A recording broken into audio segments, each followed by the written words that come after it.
to some of the tricks of the trade. It's a series of interviews with music industry professionals who actually hire talent for bigger paying jobs. In addition, you'll hear from some successful musicians about what they've learned along the way on the road to financial success and recognition. So, watch with an open mind. Consider the advice that's most relevant, and you'll come away wiser with new techniques to help you increase your chances for a more lucrative and rewarding career.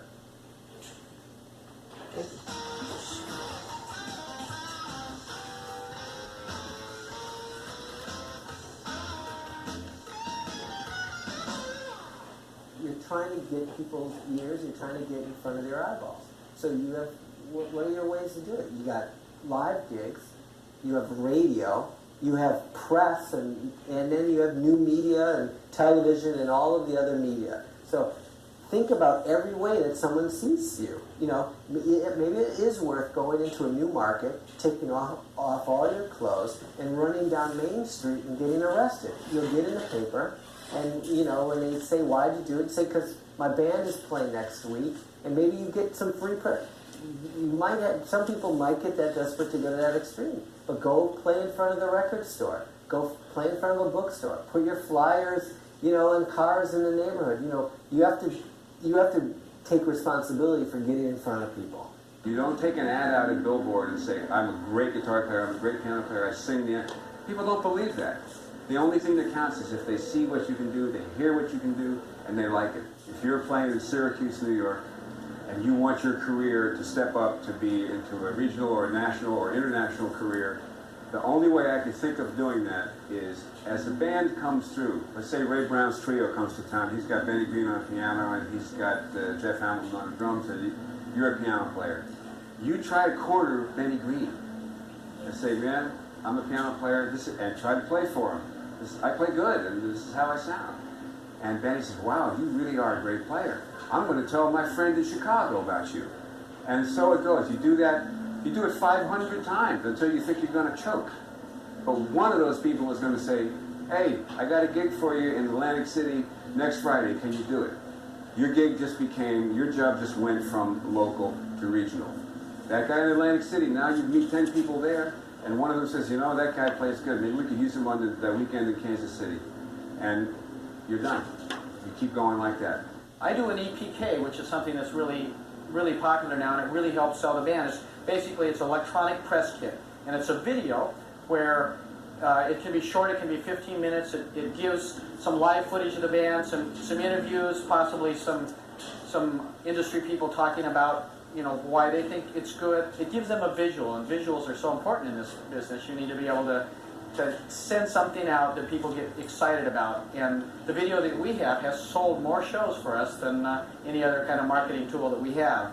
Do you know how many CDs these people get? And even in terms of radio airplay, they would just as soon throw them on the floor or throw them in the garbage. And the radio DJ is your best friend. I mean, that person can play Oscar Peterson. He doesn't need to play me. So when he plays me, I have to show him how thankful I am. And the whole issue of being involved in your own radio marketing of your CD, I feel is very important. It's as important as having this wonderful package to send to people in the first place. You can staple dollar bills to the outside of a manila envelope. That'll get a little attention. One of the things that got me once was on Valentine's Day, I got a package with a rose attached to it, and I was, you know, it was like written very, you know, nice. I was like, oh wow, my wife. And I was like, no, that's not my wife's handwriting. I was like, this looks great. Open it up, and you know, it got my attention. Creativity is going to get someone to open up the package. Once the package is open, then it's up to the artist to sell their stuff. Most kids today are computer literate. And if you have a band, and if a band creates a website, this in conjunction with you know, creating a fan base would be hugely helpful, because then a fan can go right to the website of XYZ band and see what clubs would be playing in their area for the next, you know, the next 3 months or 5 months. And they'll be able to create that following. People are basically trying to find all kinds of grassroots ways to go out and market their music. And in a way, it's a very exciting new age.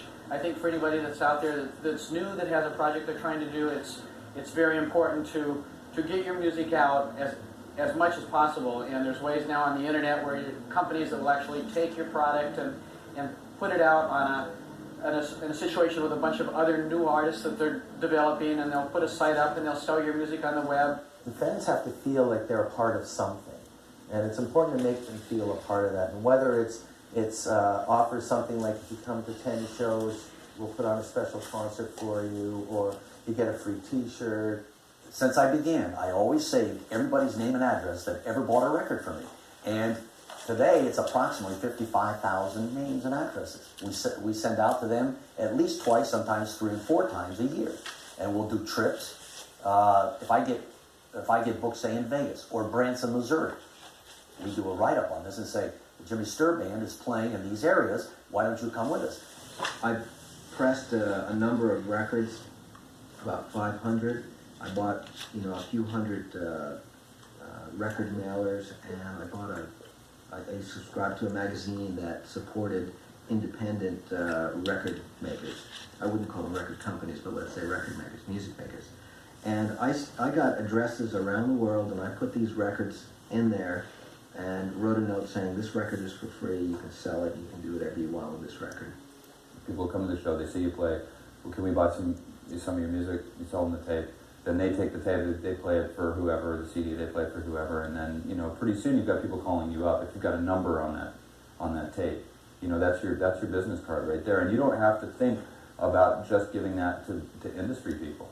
I mean, you can give it to a kid who came to your show, and he's going to be your best press agent you could possibly imagine.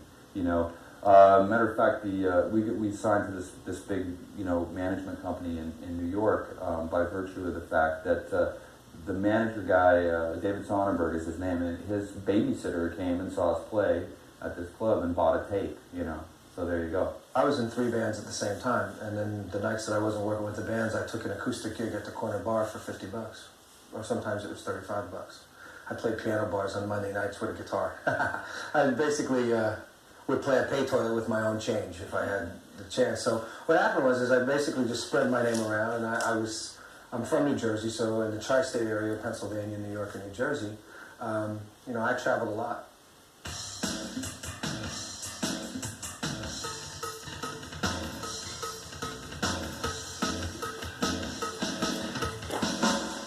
I don't like it when somebody bangs on my door that I've never met before and has a tape in their hand and expects me to drop everything to talk to them.